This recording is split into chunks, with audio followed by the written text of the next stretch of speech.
We're going to start what I think is the beginning of this whole process and project, which, to the best of my knowledge, would be the jam room on the Hardwired tour.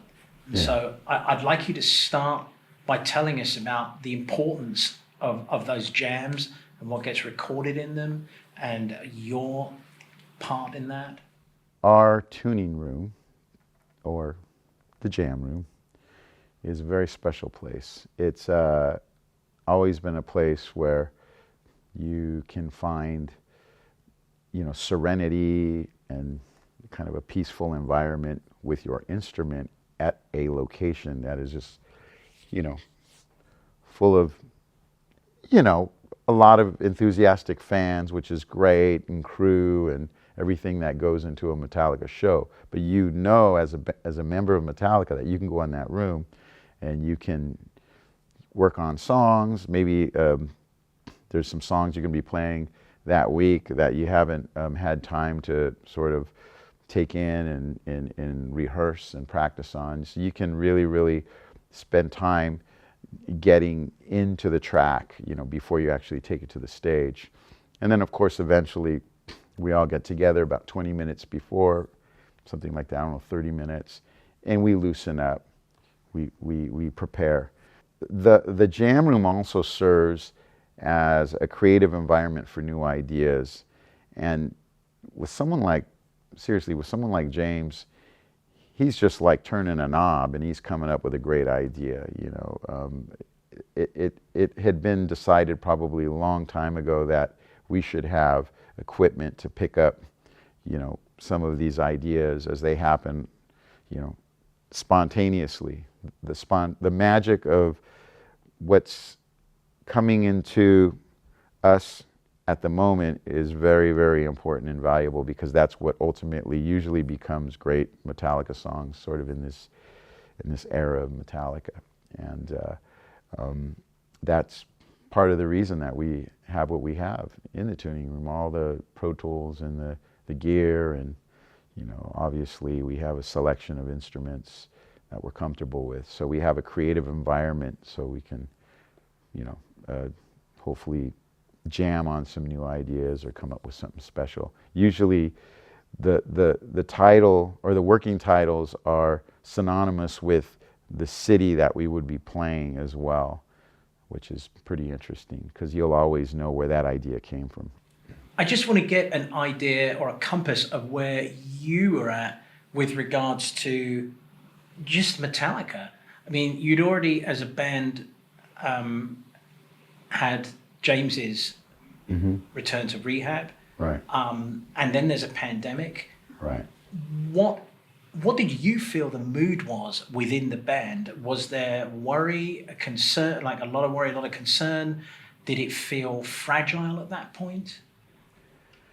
Well, here's what happened with me. Everybody's going to have their own story and what they went through, and that's totally normal, and that's the way it should be. Everybody has their version of what happened.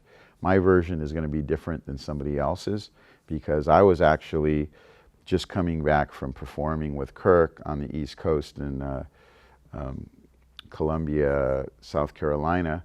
We were playing a wedding band show. Kirk had an event there, and we went out there with John Theodore, Doc Coyle, Whit Crane, Bobby Patterson, and we were having a great time playing covers by bands that we enjoy and we love, ranging from, Black Sabbath to, Ohio Players, And then we arrived back in California, and literally the next day, everything shut down for a good year. So we sort of had, I guess, a festive experience right before lockdown. Not a lot of people got to have that. I was pretty grateful for at least that. And then, given where I live and my mindset, whenever things start to get too crazy, it's nice to have music to be able to take you away from the madness. It's also nice to be able to to go on we live in the mountains, so to be able to go on a hike or just to kind of find a bit of therapy. So I was in that mode. I was coming from music and challenging ourselves with, different level of creativity, and that whole experience. I get home and everything's turning into madness, and at that point I try to find a place where I can get my head together and maybe climb a mountain or whatever, just to kind of figure out what the next step's going to be, because there was just so much uncertainty. But that's what happened with me. I mean, like I said, everyone's going to have a different story. I want to ask. I want to kind of pick away at the uncertainty a little bit. It's interesting to me because, as you say, everyone will have their own reaction to that uncertainty. But there was doubtless uncertainty. And again, did you maybe not allow yourself to think so much about the Metallica uncertainty? Did you? I won't say did you avoid it, but did you consciously make a decision to not visit it, or did you visit it and not like what you saw, or did you not visit it? Were you like, well, it'll be what it is? I think at a certain point, if you're talking specifically about what we were going through at that time. I mean, both with James and his journey, and then this other journey on top of it. That's a double negative. Right. Not, but I don't mean it as a negative. Okay. James's journey is a positive in the long run, but at the time you don't know that because nobody knows what's going to happen. Right. Again, going back to the uncertainty, in the sort of, if you look at it from a healthy perspective of where you need to be in your head, how you approach stress or how you approach that sort of uncertainty that can sort of derail, your spirit, really. And certainly it could derail your creative flow, all those sorts of things. I tried to think of things in more of a positive light, and we were communicating with James at the time, but also we were dealing with this other situation with the pandemic. So there was a lot of things coming in at once. Praying for James to heal and grow and go on this journey that he needed. But at the same time, for us, and also the uncertainty with the pandemic, you can really let that get to your head. You could, the confusion and all that can take you to a place you don't want to go. With that, I just turned on the creativity once again. I picked up the acoustic guitar. I just started playing more and writing more and went that direction. I had a lot of communication with Kirk, a lot of communication with Lars as well. And even then, it was sort of different types of communication because Lars and Kirk are very different individuals. And I always believe that your friends need certain types of attention. And if I can be a great friend to that friend and cater to their, maybe I say their needs. When I say their needs, I mean that from a spiritual place or a motivational place. How can I help? At the same time, we've all got our families. We've got to make sure they're okay too. So there's a lot of things going on there. I can honestly say the Trujillo family is extremely creative, and we take a lot of pride and energy into channeling our positive energy through music or through art. And if we're going to go out and do something cool and physical, and it's going to be surfing or it's going to be hiking or that kind of stuff, all that stuff helps. And you need that stuff when things aren't stable, and you've got to find a place to just sort of release the frustration and all that kind of energy. And one of the first things we did as a family, because we live where we live, we went on a hike, to try and feel like things are going to be okay. When you're doing the Zoom meetings early on during the pandemic, when it's decided that you're going to, start patching together, how long did it take before someone broached the idea of new music? How many weeks or months did it take before anyone brought up, shall we start writing? Shall we do something? Okay, that's an interesting question, and I don't know how the other guys are going to answer that. But I do remember very specifically that Lars and I had a conversation after we had done the acoustic version of Blackened. Was it 2020? Yeah. So after that, Lars kind of trusted that I would try to come up with an acoustic version of Day That Never Comes.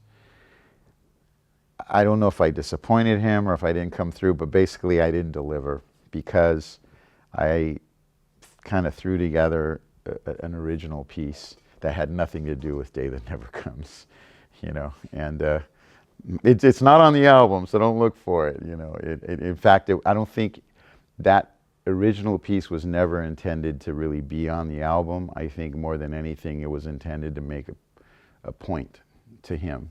And that point was like, fuck it, let's be creative. And if we're going to be creative from afar, we're going to be creative from afar.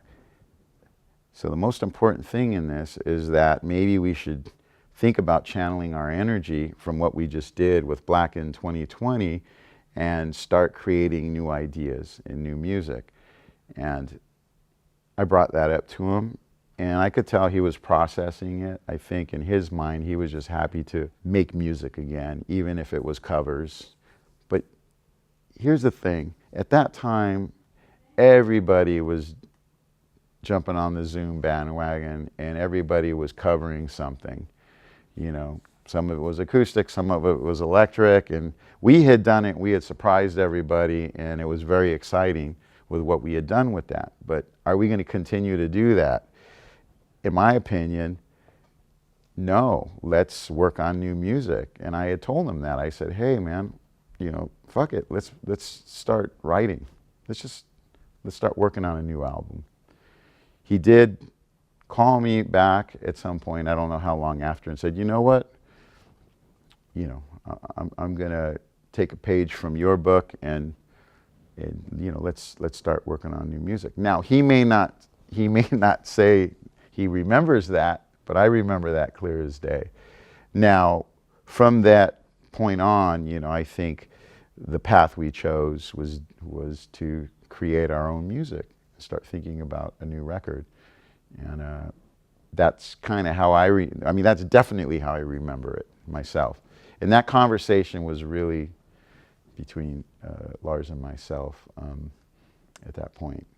And then there was communication that started to develop with Greg Fiddleman, and I think the ball started rolling sort of at that point. And obviously they took the lead on that, and here we are with a great album. I think it's a very interesting point that you made there, where you said, you've spoken eloquently about how you feel that it's important to be a friend in different directions for different people need different things. And I think everyone has seen in the history of the band that you're very good at seeing who needs what, and you are able to provide that. In a sense, you're a glue figure for many people.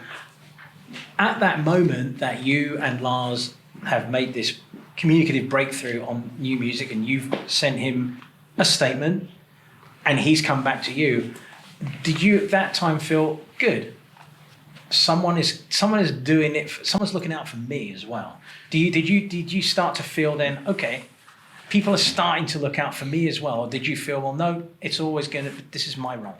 The statement that felt good to me, that Lars made to me, is that he actually played on the idea that I sent. At first, I think he was kind of caught off guard because it wasn't Day That Never Comes acoustically. It was the furthest thing from that. And he's like, what did I miss? I don't hear it.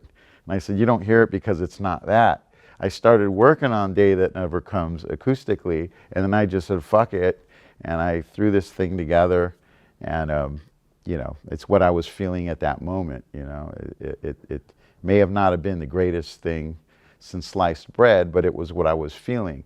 You know, I was in that mode because I was starting to connect with other friends from, you know, all over the world, really. I mean, I had done a jazz collaboration, just a 60-second one with Hiromi, a jazz pianist.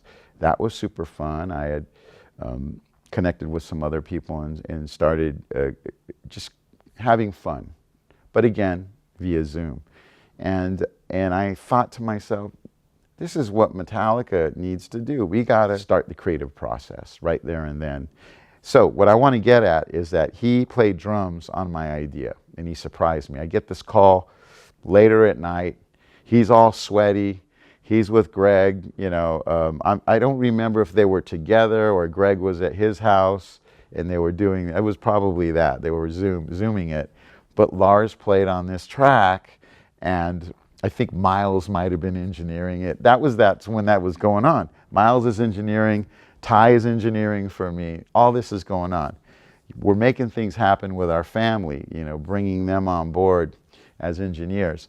But he played on it, and that made me feel good because that told me that we're going to do something collectively as a band, and we're going to start working towards something. So really, the statement that was made to me was like, I'm down. You know, for real down. It's not like, I'm not just talking. He's not just talking. He's showing me that he wants to do this. And that was the statement I got from it. Again, it's not important about the song itself. What's important is the statement that he made to me as a fellow member of the band, and also, you know, that sort of idea that creatively we're going to start taking this journey on, and we're going to build a new album. How important do you think, looking back, that time was? Do you think you'd have been able to make the step you made by saying, you know, hey, I know you wanted, like, Day It Never Comes, but fuck it, I wasn't feeling it, so I did this, here you go. How would you have been able to do that without the time to even think about, like, your work and your art and your creativity? I think we were all trying to figure it out and find our sanity, you know, in our lives, with our families, with our music, with our careers, you know, all that, like we were saying, all the uncertainty. So for me, you know, I'm just like, hey, you know, I just want to create with these guys. You know, I'm already creating, you know, on my own. I'm creating with other friends, but I want to create with Metallica, you know. And again, I'm not in Metallica to try to, you know, enforce my ideas or enforce, you know, like you know, that's just not how it is, you know. I think my headspace at the time, I think about how I was actually, and I was coming up with some weird shit on the acoustic guitar that I listen back to now on my iPhone, and I'm like, that was pretty bad, you know, but that's not the point. I think the point was that you're just releasing all this tension through your instruments, you know, whatever your instrument is. And, you know, I was getting on the piano, I was coming up with some stuff. You know, some of it was not great, and some of it was actually damn great, you know what I mean? And you know, in my opinion. So I think the most important thing is that this was, for me, my therapy and my release, and channeling some of that energy into Metallica to hopefully help, you know, kind of get the ball rolling. You know, that was an important goal, at least for me. When you did come back together to start, you know, floating ideas and so on and so forth, did it feel that there was a freshness, number one, about coming together to work again? And number two, did it feel a little vulnerable? And was that exciting? Was it exciting to feel a little uncertain about how this was going to work? How it was going to work with James, how it was going to work because you hadn't been in the same room together very much, bar a few events. Was there an excitement in the band being a little vulnerable again, and you knowing that, like, hey, you know, I'm up for this challenge and pushing it? Yeah, I believe that vulnerability is a very powerful weapon. It can help sort of light a fire, it light a fire under your ass to, like, get things going, It's just like, you don't know what's going to happen. You're feeling like if you let your guard down, this could happen or that could happen. But, through music, you don't really have to worry too much about that, because your mind will go other places and not concentrate on the negativity. So, I feel that it's a healing process too. Building and creating music and songs and art is, like we were kind of saying earlier, there's magic in it, and it's healing. The worst thing that can happen if we're trying to do this and we're, is somebody just says, I'm not into it. I mean, it's like, that's the worst of it. Fortunately, everybody was very into it, because everybody, I think, felt the same way. I think they were motivated to just grab the bull by the horns and start working. James was up for it. He was in a great place. He was very open to suggestion, and in a very collaborative spirit as well. So the process started, and of course, again, Lars would definitely start the process, and listening to ideas and jams or ideas that were maybe created in various cities from previous tours. And then he even has a notebook from ideas, 15 years ago. You know what I mean? It's like, he's very good at that, when he puts his mind to it, yeah, he gets to work, and that's important. I think Greg's role in this record, from what I've heard, literally just through the music, it seems like he is absolutely sort of the controlling point, the controller. Yeah. That everything feeds through. Like, I'm project manager, I guess, as a producer is. But, blunt question, is it fair to say that he came back from the enforced break a little more determined to kind of, say, enough, stop, we're going to leave it here, let's do this, no, let's not go there, like to be even maybe a firmer director of things and a firmer advocate? He was extremely flexible and extremely supportive, you know what I mean, which is great. He had a very friendly demeanor, and sort of different than when he wears the producer hat here, and he's kind of a bit of an enforcer, he's a bit of the dad, he's wearing a few different hats here. He's got to make sure that we're on our game, and that nobody's sort of slacking or whatever, you know what I mean? And he's really good at that. He's somebody that is always going to, well, for the most part, know the songs even better than us, which I think is great. Especially the team itself. It's not just Greg, but Sarah and Jason Gossman. Our audio sort of engineering production team, Jim Monty. These people know what they're doing. They know how to make incredible records. They know how to make things sound amazing, but they also know the songs. Whatever we create, they know every note, every nuance. Sometimes we'll be like, oh, no, I played this. And they go, no, you didn't. And then they're going to like prove it to us, And I love that. That is really an important, piece of this sort of puzzle or what we have here and how it works. They sort of bring a scientific knowledge of the songs to you when perhaps you're lost in the fog of art. Yeah. They oftentimes they make sense of things that don't make sense at that moment. They kind of point it out, and all of a sudden it's like, oh yeah, you're right. You know what I mean? Damn, that kind of thing.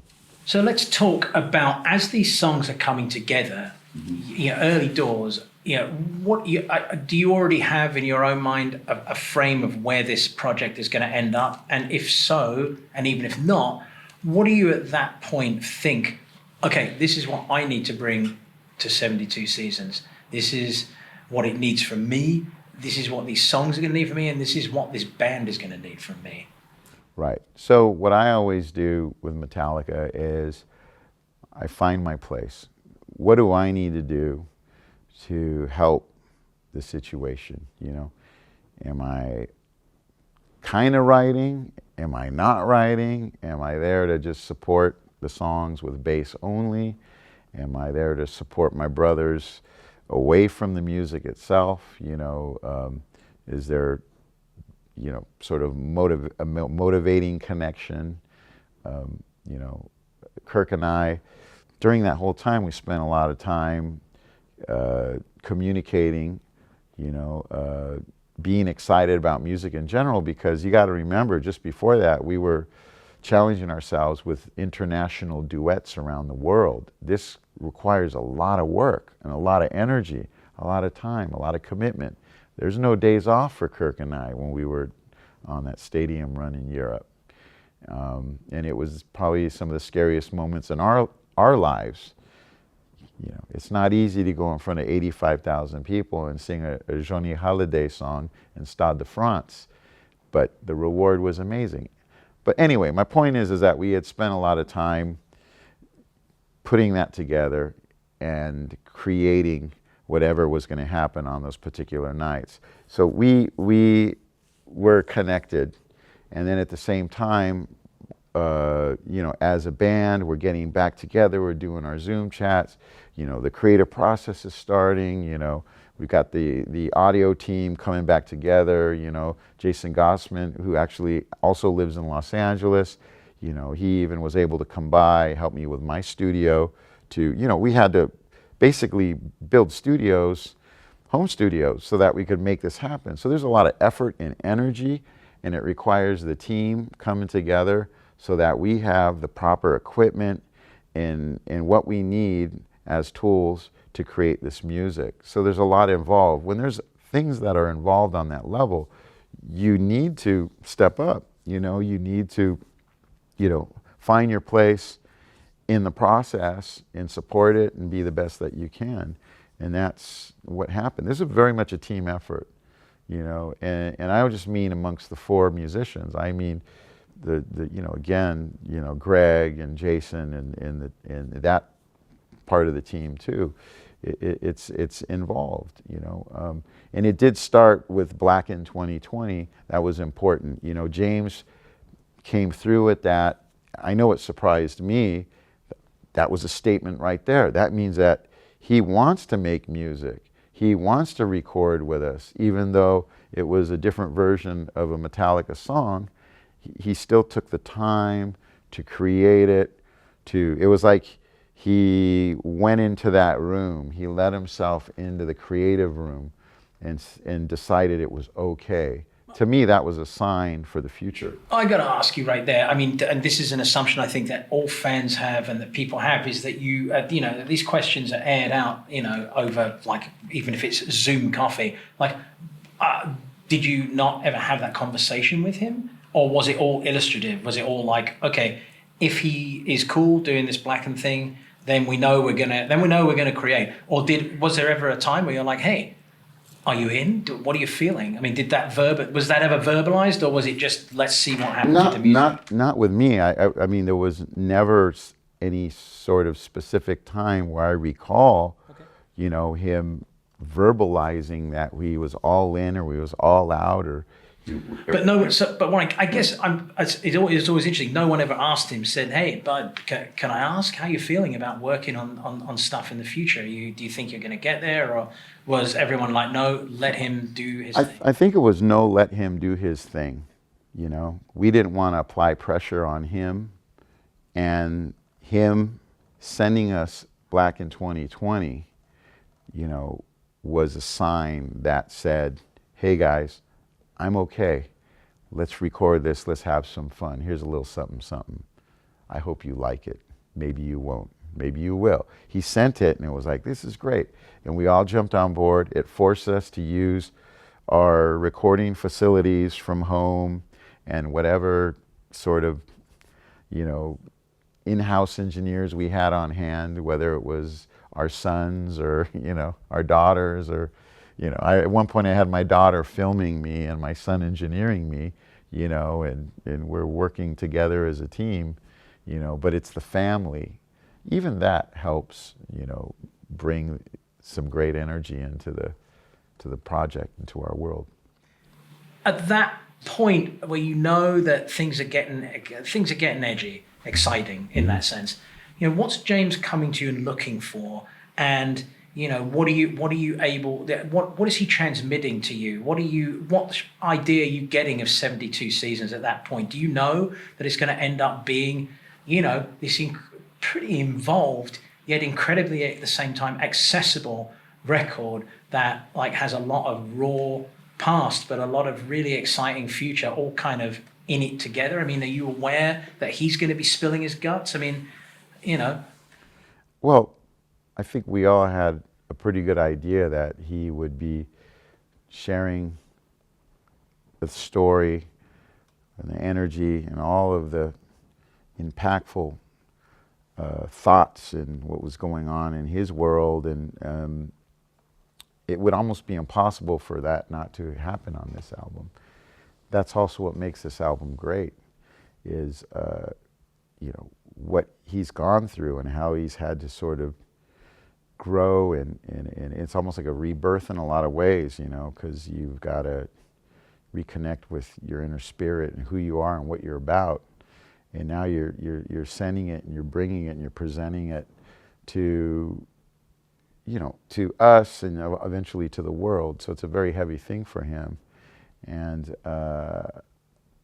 for me, at that point, I'm like, this is going to be a powerful record. This is going to be one of the more important records, I think, that Metallica's ever made.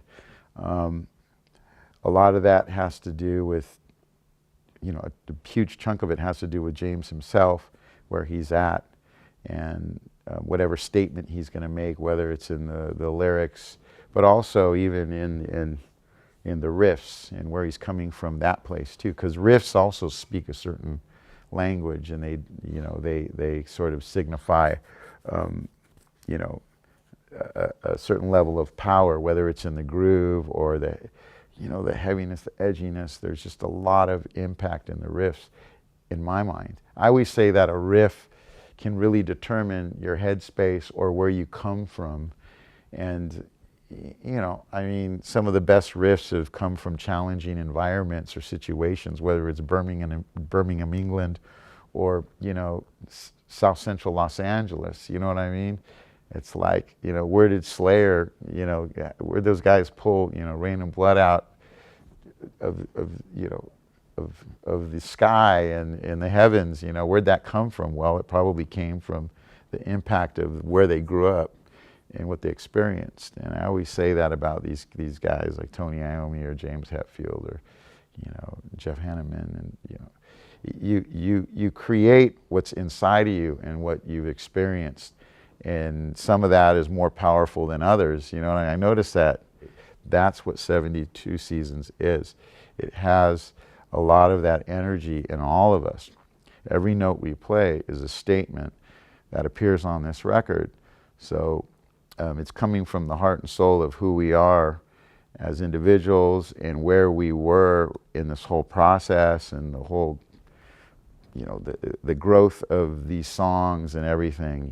It to me, every note that's played is important on this record, and people I believe are going to feel that. And as you say, it's very much four streams flowing into the one river. It's like it's everyone's energy is in this record. I mean, obviously, yeah. James is driving it from a lyrical and riff perspective, but all of your frustrations, joys, hopes, fears, insecurities, delights, it's all of yours. I'm saying it's all of ours because I know for me personally that every note that I played on this record had a certain importance and impact, and and it was coming from the heart, you know, more than any of the other records I've made with Metallica. You know, this album to me really resonated, you know, what was going on in my life, and I think that I mean, I don't even think, I know people feel on that. That's the magic of music. And that's why if you listen to old classic songs, you know, those guys are playing from the heart. They're playing from experience. Like every note they're playing means something, because that's how it was back then. You know what I mean? It's like, you know, whether it's Black Sabbath or, you know, even Santana. I mean, Carlos is playing, he's pulling it from a place of where he is, and in the passion that he's conveying through his instrument. That's how I feel about this record. I really do believe that we were all playing from our hearts, and there's a collaborative spirit in that alone already, and that's something that is a sort of a magic ingredient that we have in 72 Seasons. Do you think that as a band you've come to have more gratitude for what you all bring to this group through the recording of 72 Seasons? I do feel that there is a kind of certain level of gratitude. I mean, definitely. I mean, we're all different types of individuals in our daily lives and in our existence, but together as a band, what we bring, what ingredients we bring to the music are valuable and important to the overall recipe, obviously. And I feel at this time, during this time, there's a certain level of respect and understanding of what each individual does, and sort of a reconnection to, you know, like, wow, you know, Lars is great at, you know, at arranging, and his groove is really great here. You know what I mean? It's like you're learning to understand and appreciate certain things you may have not completely, like you always understand certain things, but then there's a certain level that suddenly kind of it takes you and it pulls you in, a better understanding. That helps obviously make, you know, fresh music for the next round.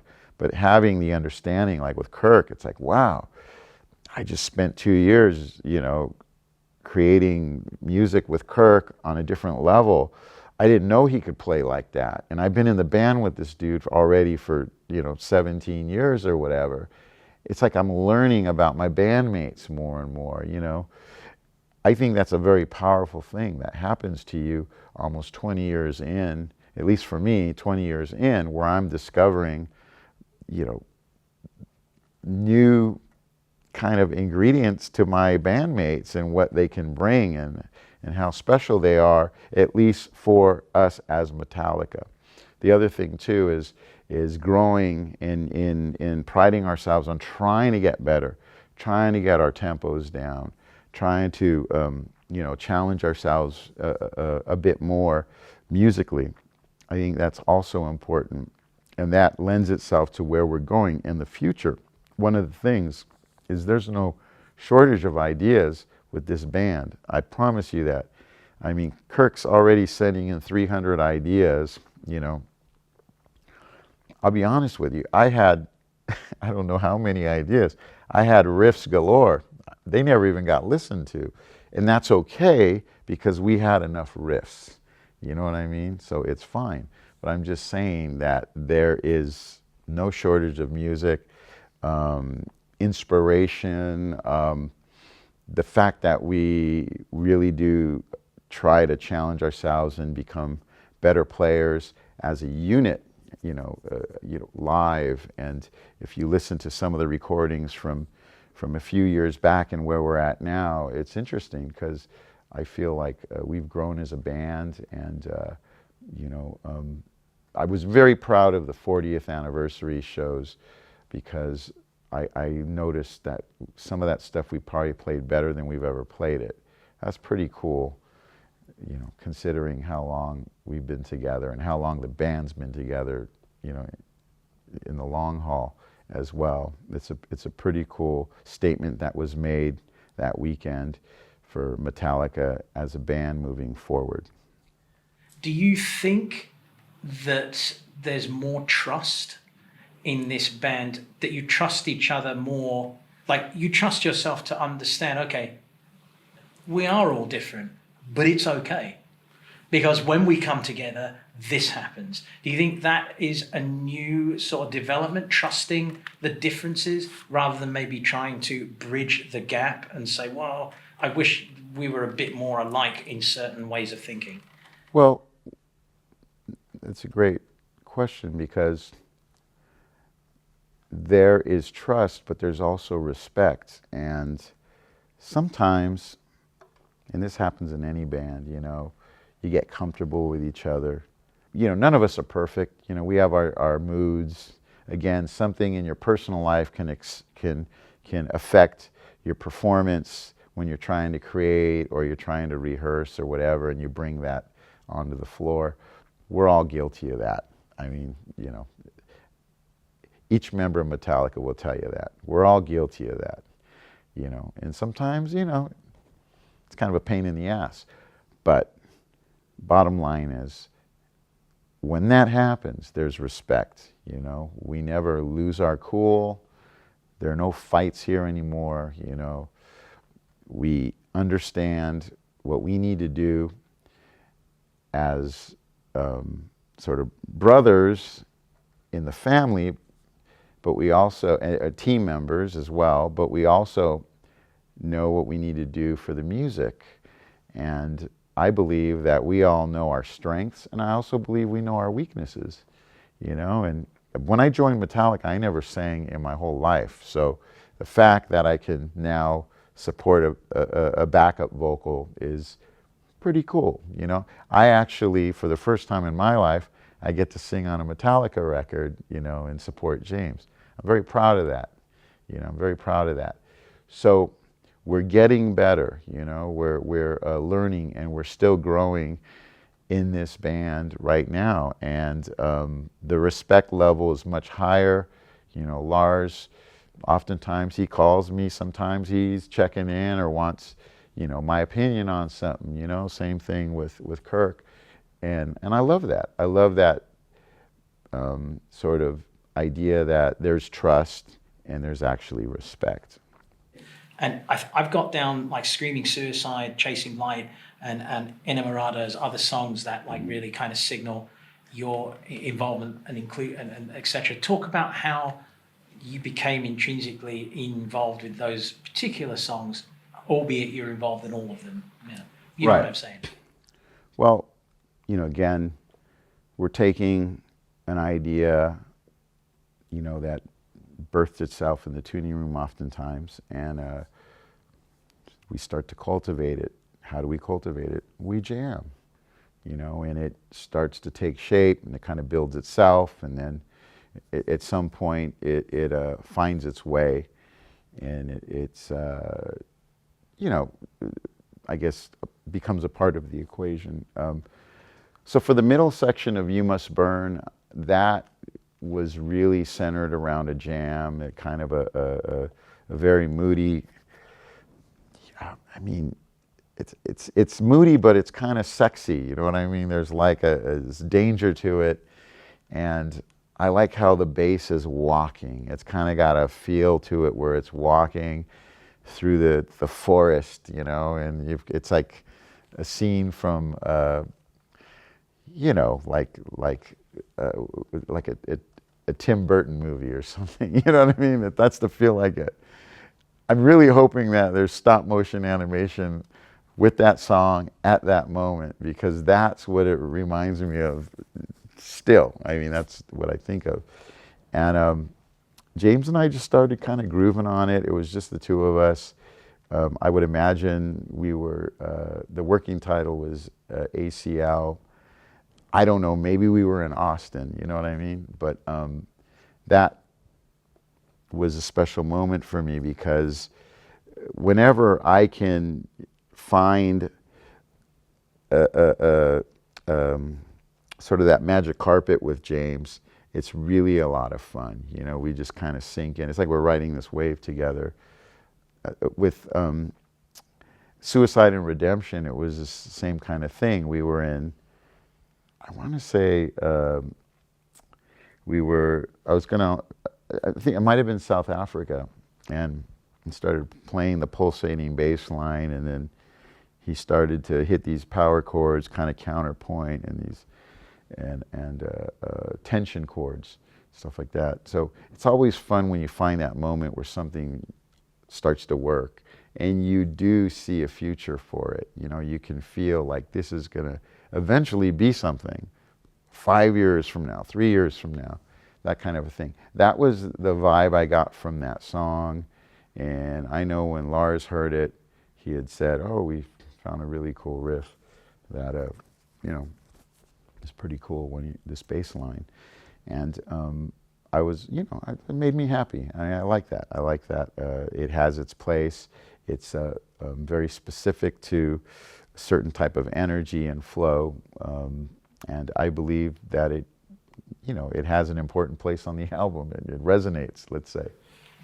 And you've talked, I mean, you're the first, you're in as a vocalist on a Metallica record. So talk a little bit about that side of developments on 72 Seasons. Well, I look at it like this. It's the first time that James and Greg probably ever had really trusted me with that position on a recording of this stature. And I was surprised when I got the call from Greg, because I was coming up to play a little bass, but then he says, "I'm going to have you sing on a couple things too." And I was like, really?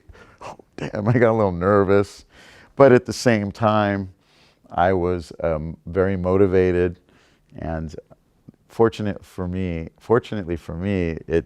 the part really does suit my comfort zone, so to speak, and the vibe and the kind of interesting, I don't know, I wouldn't say the quality in what I had to offer, but the part lends itself to my personality, to my voice, and it sits and slots in real well with this moment with the bass breakdown. So it's kind of cool that it's this breakdown that James and I were able to jam on and create, and then I get to sing on it too. Pretty cool.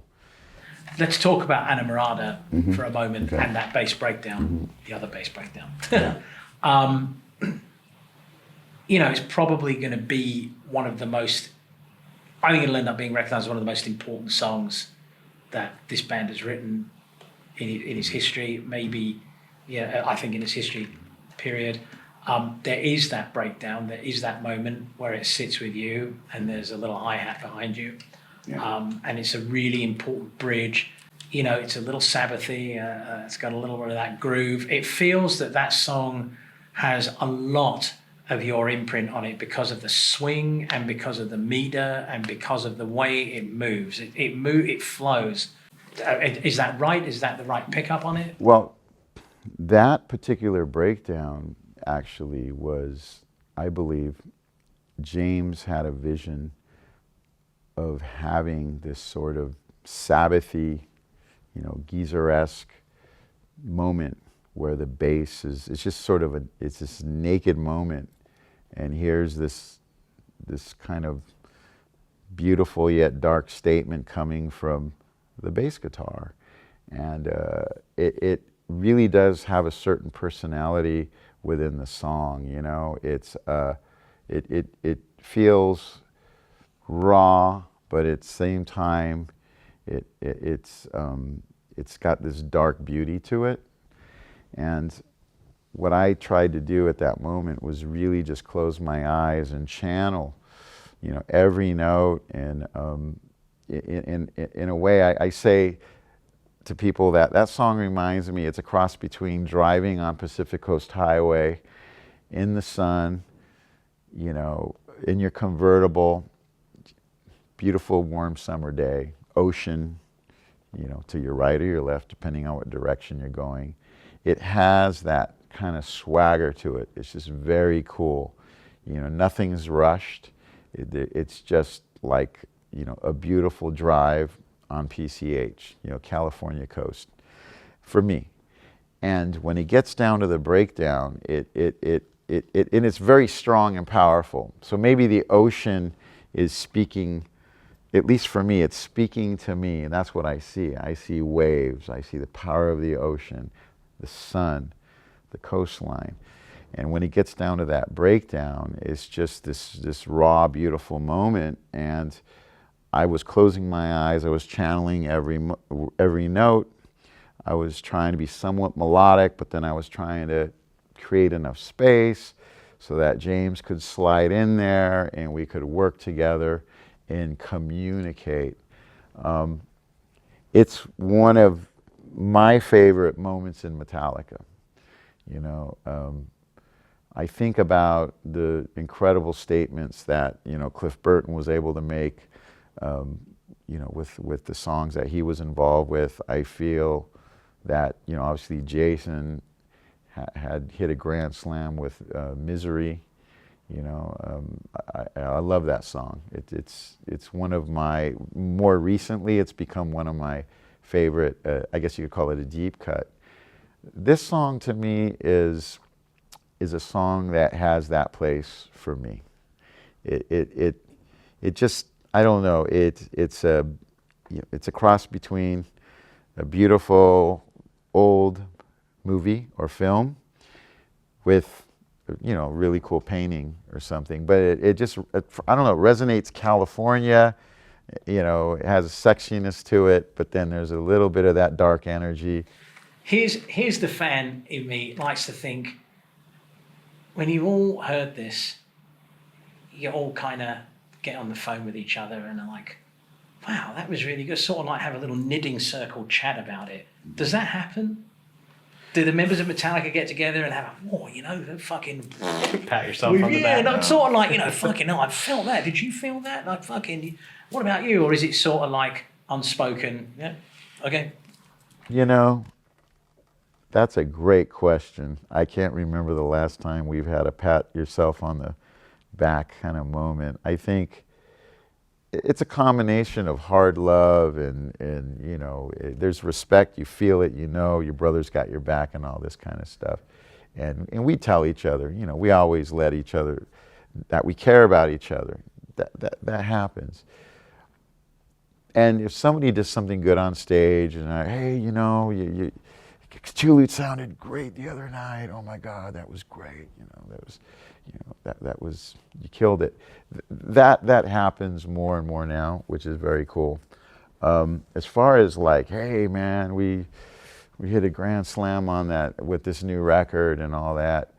We haven't had that conversation yet, and we'll see if we have it. But I think in our hearts we know that we did our best and we put a lot of energy and emotion into making this record, given everything that happened before it and what we've all been through, and that conversation I think is going to happen. It has to happen. Since I've been in this band, seriously, I know a record that resonates from the heart and it feels right. And this is that album for me. And I do believe you can always go to the next level, Well, in my opinion, we went to the next level on this from where we were on the last album. And if we can continue that journey, I mean, I'm the luckiest dude on the planet, you know what I mean? Because that's what you strive for. And that's the beauty of this, is I believe we can keep making records that will find its place on another level from what we just did, And I got to say this, and I stand behind this. This album to me is also special because of the collaborative spirit of what it is and what we're bringing. And I hear Kirk, I hear me in there, Hardwired is an amazing record. The only thing I can say is in this album, I hear us more in terms of the creative energy and flow of this music.